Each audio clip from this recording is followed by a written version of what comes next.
A continuación, Sonrisas al Día.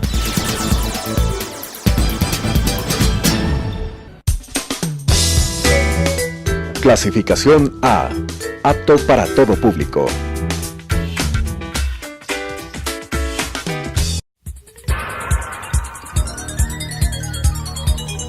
Las opiniones vertidas en este espacio por la producción y dirección del programa son de exclusiva responsabilidad de sus autores y de quienes intervienen en ellos.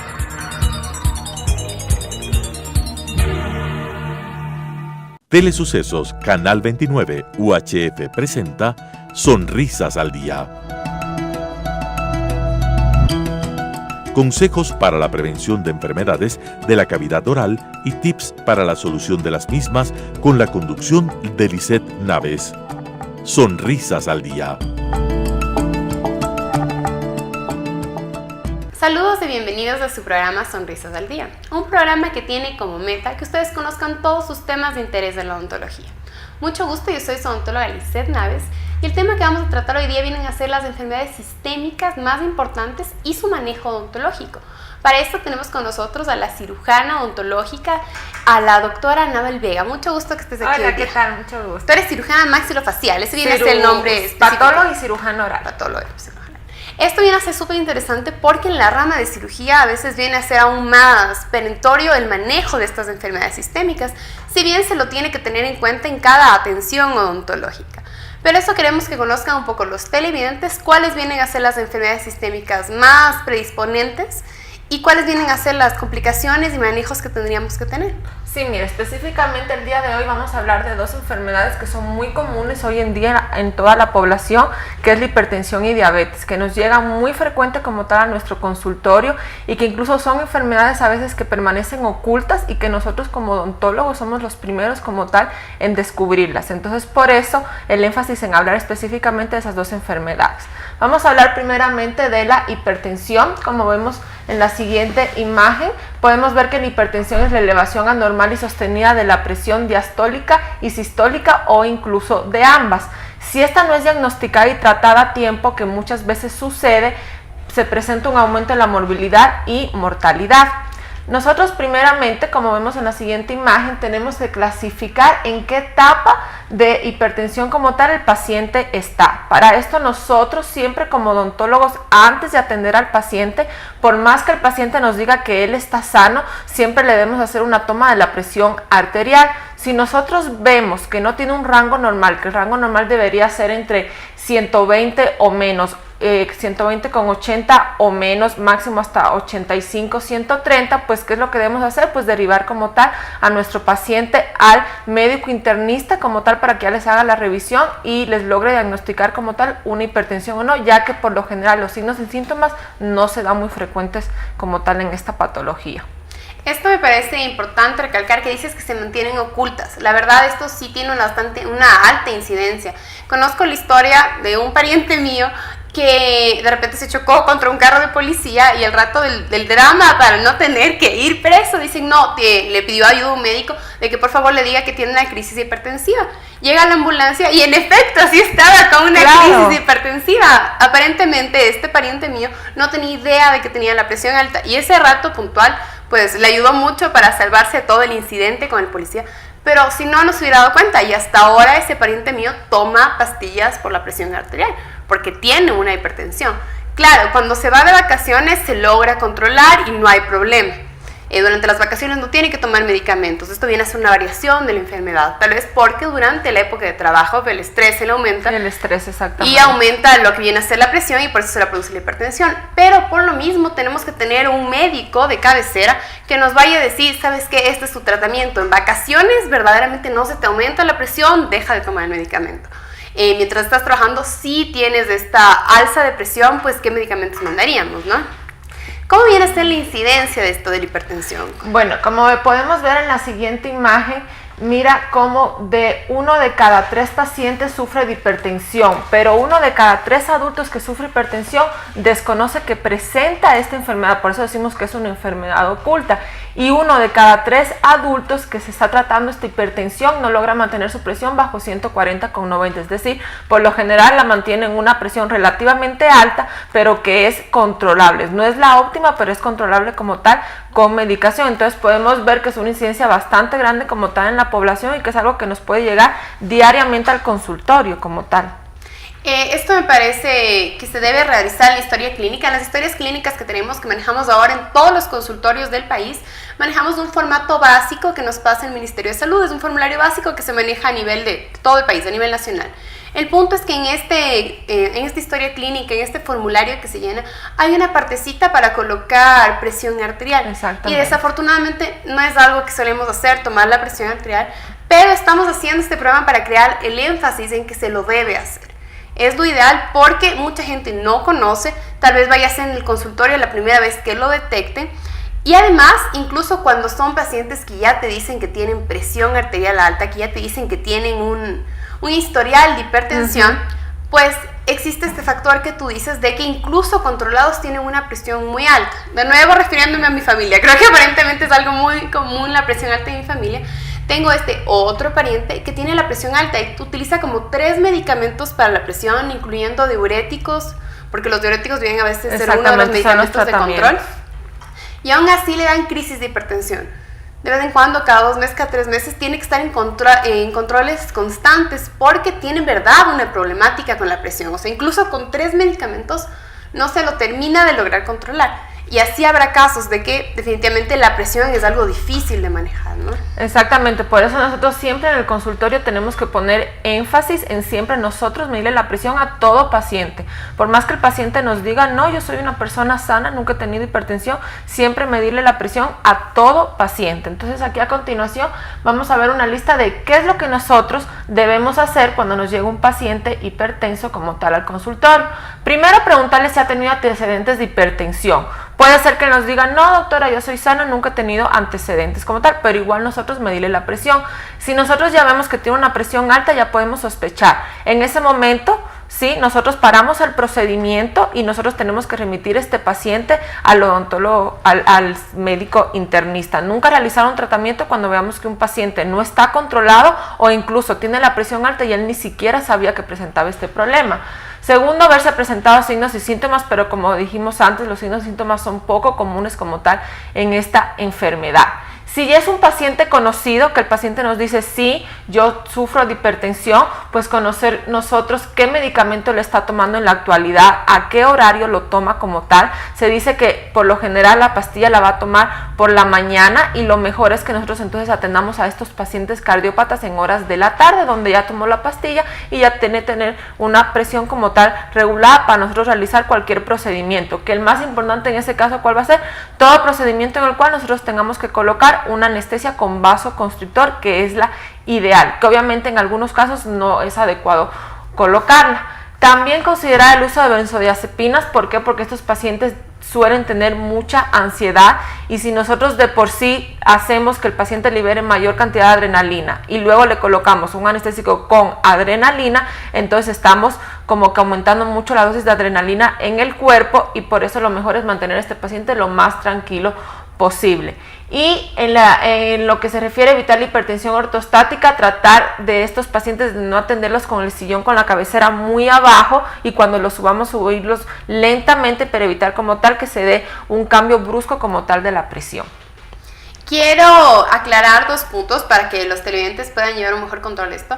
En lo que decimos de la ansiedad, es normal, es común que un paciente tenga ansiedad. Puede ser a veces incluso por estos altos niveles de ansiedad que el anestésico no logra actuar, porque el paciente viene súper nervioso, súper tenso. Exacto. Sabemos que no les gusta mucho a la gente no la dentista. Yo siempre digo, es mucho mejor ser dentista que ser paciente. Ajá. Pero estos problemas de ansiedad en estos pacientes hipertensos, pues va a aumentar aún más la presión. La ansiedad alea un poco la presión. Exactamente. Eso viene a ser un punto, entonces por eso estos medicamentos para la ansiedad pues tendrían que hacerse desde el diagnóstico, se controla, se dice, ya se habla, y luego para cuando venga el paciente para un procedimiento, ahí sí decir, por ejemplo, viene por una extracción de muelas del juicio, mandarle el benzodiazepina. Decirle como tal que se tome esta pastillita 2 horas antes del procedimiento. ¿Para qué? Para evitarle que el paciente tenga ansiedad y que libere mayor adrenalina como tal, de la que nosotros ya vamos a colocar en el vasoconstrictor. Sería igual cuestión de conocer al paciente, porque no se lo recomendaría, no se lo haría, pero si es que el paciente lo necesita. Por ejemplo, si el paciente viene por una restauración, por solo una restauración, claro, no deberíamos utilizar benzodiazepina. No. A menos de que sea un paciente que sí sea el paciente que es sumamente ansioso y miedoso. Pero si no, pues esto sería algo extra, ¿no? Exacto. Entonces eso es un poco para que conozcan los televidentes de que a veces sí se necesita, pero cuando son procedimientos un poco más severos, como una cirugía. De ahí, en cuanto a la parte del vasoconstrictor, hemos también hecho aquí otro episodio acerca de los anestésicos, y hablamos exactamente de la importancia del vasoconstrictor porque va a dar una mejor anestesia. Y sí, el vasoconstrictor pues ayuda a aumentar la presión, pero mucho más nos va a ayudar si es que el paciente llega a sentir dolor. Si el paciente está recostado en el sillón y de repente le duele, eso aumenta mucho más la presión, la adrenalina en el cuerpo que el vasoconstrictor. Exacto. Bueno, como podemos ver aquí en estas estadísticas, vemos que la Asociación Dental Americana ha planteado que nosotros podemos utilizar en este tipo de pacientes hipertensos, ojo, controlados, que el paciente haya venido y que el paciente sepa que tiene hipertensión, pero que toma la medicación y que está controlado, que nosotros podemos utilizar una dosis de 0,2 miligramos de epinefrina, que esto equivale a alrededor de 11 cartuchos, que la verdad nunca en un procedimiento vamos a utilizar tanta cantidad de cartuchos, porque lo ideal también en estos pacientes es, por ejemplo, si se debe hacer exodoncias múltiples, hacerla por partes, no hacer en un solo día todas las exodoncias. ¿Para qué? Para evitar por esto mismo llegar al tope como tal de cartuchos que podemos utilizar, pero nunca dejar de tomar en cuenta que el vasoconstrictor pues tiene muchas ventajas, más que nada que alarga como tal el efecto de la anestesia, disminuye el sangrado, sí, y más que nada para que nosotros tanto como cirujanos podamos trabajar cómodamente, y como el paciente que no vaya a sentir absolutamente nada de dolor, que el dolor también produce ansiedad y produce liberación de adrenalina como tal. Si nosotros tomamos en cuenta estas dosis, pues no debe haber ningún problema en absoluto con estos tipos de pacientes hipertensos. Lo que te quiero preguntar, porque se me hace incluso una duda a mí, decimos no exodoncias múltiples de estos pacientes, pero por ejemplo cuando es el caso de las muelas del juicio, normalmente las hacemos las 4 en una sola cita. En un paciente hipertenso sería mejor sacar 2 o sacar Exacto. una por cita. Sacar 2, por ejemplo. Más que nada, si vemos que es un paciente sumamente ansioso, que no nos va a colaborar mucho porque tiene mucho miedo como tal, hacerlo en 2 citas, 2 un día y 2 el otro es lo ideal como tal. De ahí, fuera de eso, ¿tú normalmente si sacas las 4 en una cita o igual? Sí, por lo general se sacan las 4. Más que nada uno tiene que ver el tipo de paciente que es, porque hay pacientes que no nos colaboran como tal y que ellos mismos dicen, no doctora, prefiero hoy 2 y el otro día 2 como tal, pero por lo general es un procedimiento que se realizan las 4, ¿sí? Bueno, esto viene a ser en cuanto a la hipertensión. De ahí la siguiente enfermedad que viene a tener una gran incidencia, que viene a ser bastante común, en especial en los pacientes mayores, en los adultos mayores, y cada vez yo veo que es más frecuente y más frecuente viene a ser la diabetes. Exacto. Aquí, como podemos ver, la diabetes es una enfermedad como tal que se basa en que hay una hiperglucemia, ¿sí? Es decir, nosotros no podemos como tal hacer un adecuado metabolismo como tal de los azúcares que entran en nuestro organismo. Miren aquí como podemos ver en la tasa de incidencia, como alrededor de los 200 pacientes que nosotros atendemos como odontólogos al año, cerca de 18 van a ser diabéticos. Y la mitad de estos pacientes, de estos 18, no van a saber que presentan como tal una diabetes, ¿sí? Porque por lo general, a pesar de que esta enfermedad se presenta signos y síntomas, el paciente no los toma en cuenta y pues presenta una diabetes a lo largo del tiempo, que luego ya cuando se manifiesta ya en mayores complicaciones es que el paciente se da cuenta como tal que presenta la enfermedad. Es que en cuanto a la parte de los signos y síntomas, pues lo que puede presentar un paciente diabético en comienzos de diabetes puede ser polidipsia, que de repente tenga mucha sed, quiera tomar mucha. Exacto. Poliuria, que de repente vaya mucho al baño. Y son síntomas que la verdad son fáciles de menospreciar, pero que a veces no los toman en cuenta. A veces también polifagia, comienzan a comer más y dices, no, solo tengo más hambre. Exacto. Pero puede ser una repercusión. Conozco pacientes que dicen, no, la verdad sí estoy yendo más veces al día al baño, pero creo que es una infección de vías urinarias. Exacto. Y bueno, podría ser puntual el caso, pero más bien el ir más veces al baño, si no hemos aumentado la cantidad de ingesta de líquidos, pues no va mucho por el lado de que sería una infección de vías urinarias.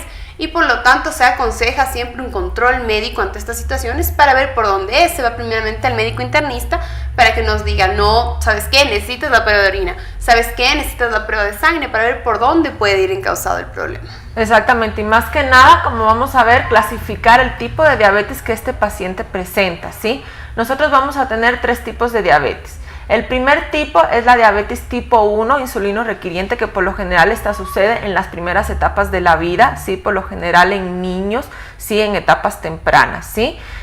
¿Cuál es el tratamiento por lo general? Pues aplicarse la inyección de insulina, ¿sí? Mantener niveles bajos en carbohidratos, tener una dieta que es relativamente estricta. El segundo tipo que tenemos es la diabetes mellitus tipo 2, no insulino requiriente, que esto ya pasa más o menos a partir de la 4ª década de vida. ¿Qué es lo que pasa aquí?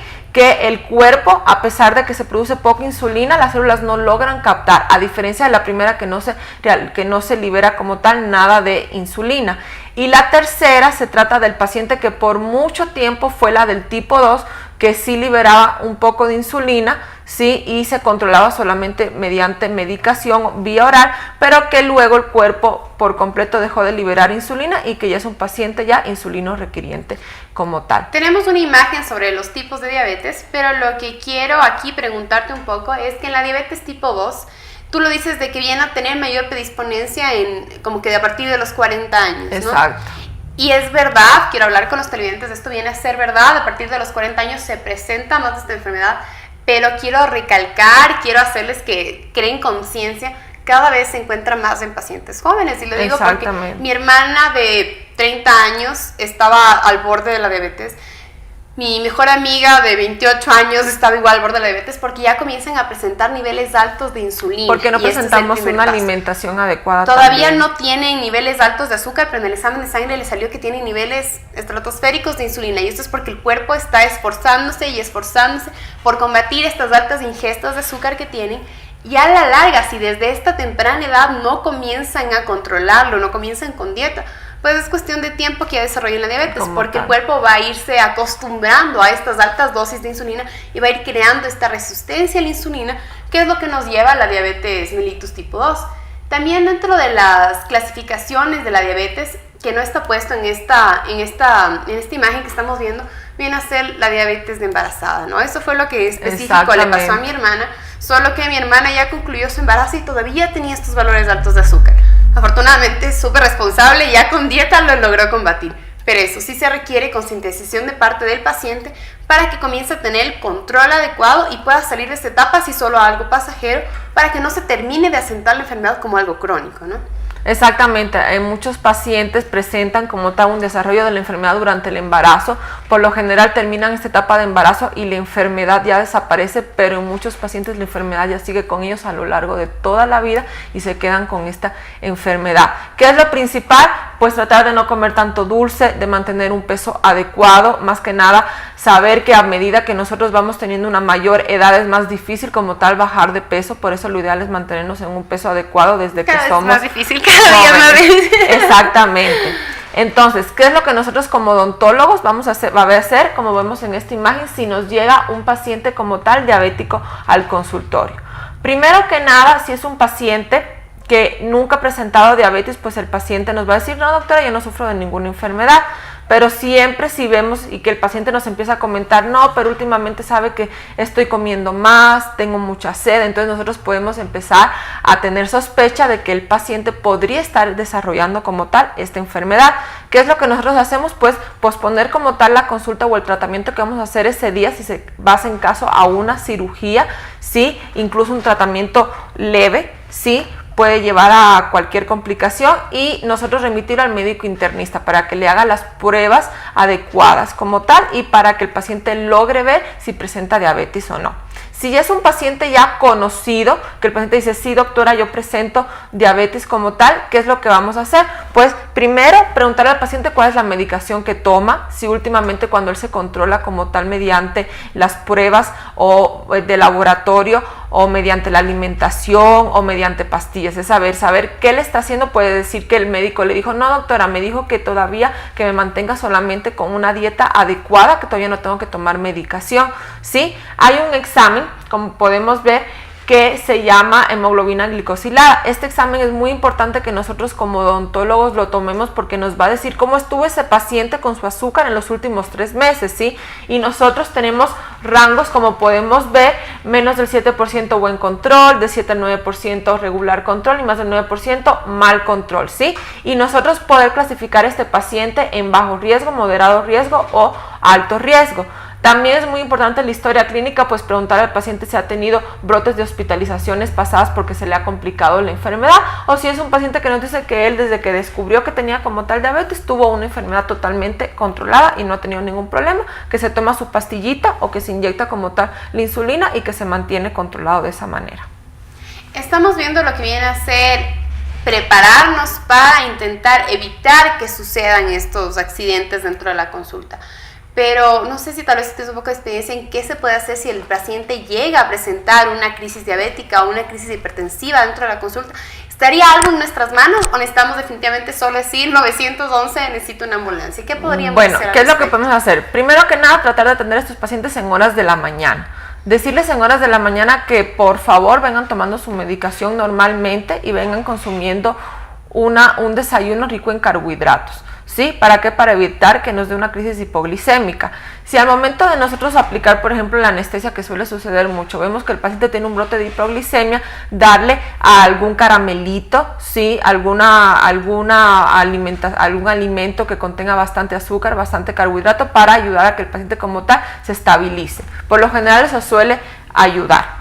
¿Sí? Si nosotros tomamos esas medidas, que el paciente tome su medicación ese día, hacerlo por lo general en horas de la mañana, no hacer citas extensas, ¿sí? Igual que el paciente hipertenso, no lo vamos a tratar como un paciente que le podemos hacer una mega cirugía en una sola cita, sino hacerla por partes como tal, pues como tal podemos evitar que sea una crisis de hipoglicemia en estos pacientes. Porque una de las complicaciones que tenemos en la parte de los diabéticos, por lo cual me parece súper importante lo que dice, no realizar procedimientos extensos. Si venimos al mismo caso, las muelas del juicio, creo que en un paciente diabético igual sería 2-2. Exactamente, igualmente. Porque el paciente diabético cicatriza más lento. Esto es parte de una de la condición de la enfermedad, por lo que el azúcar se aglutina dentro de los vasos y arterias. Esto crea una cicatrización más lenta, ¿no?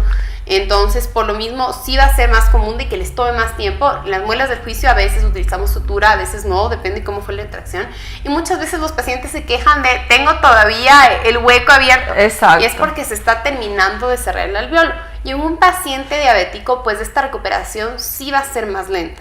Sí, va a ser muchísimo más lenta con respecto a la cicatrización y también con respecto a que tiene mayor prevalencia como tal a que se dé un brote de infección. ¿Por qué? Porque va a haber cambios como tal en la membrana basal de las células, ¿sí? Del epitelio, y ¿qué va a pasar? Que ahí no pueden entrar los neutrófilos, que son nuestras células de defensa para defendernos de cualquier infección que quiera como tal abarcar en esa zona. Si nosotros no tenemos un paciente con un buen control, un control adecuado, suele suceder esto y por eso el paciente tiende a desarrollar mayor infección y por eso la enfermedad periodontal es muy común en este tipo de pacientes, ¿sí? Porque no logramos como tal que las células de nuestro organismo de defensa nos defiendan como tal por este motivo. En un paciente diabético, aquí estamos exactamente con esto de que los neutrófilos no van a poder salir como deberían hacerlo con normalidad.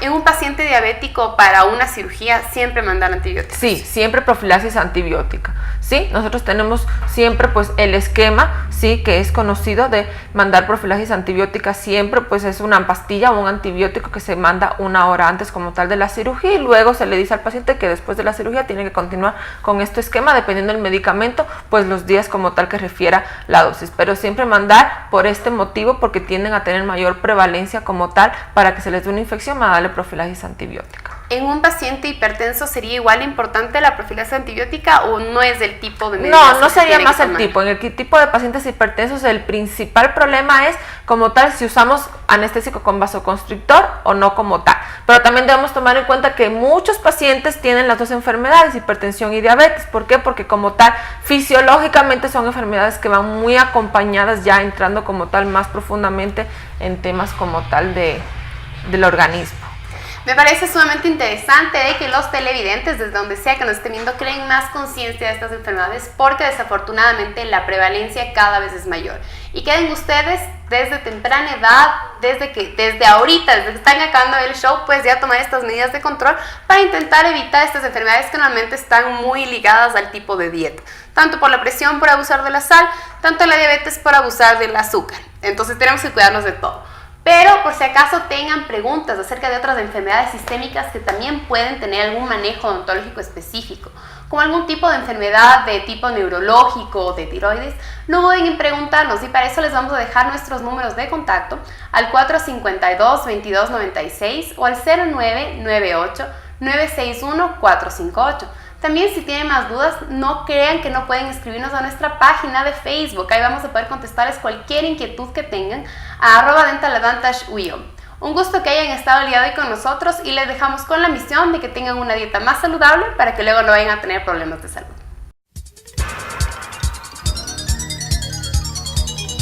Las opiniones vertidas en este espacio por la producción y dirección del programa son de exclusiva responsabilidad de sus autores y de quienes intervienen en ellos.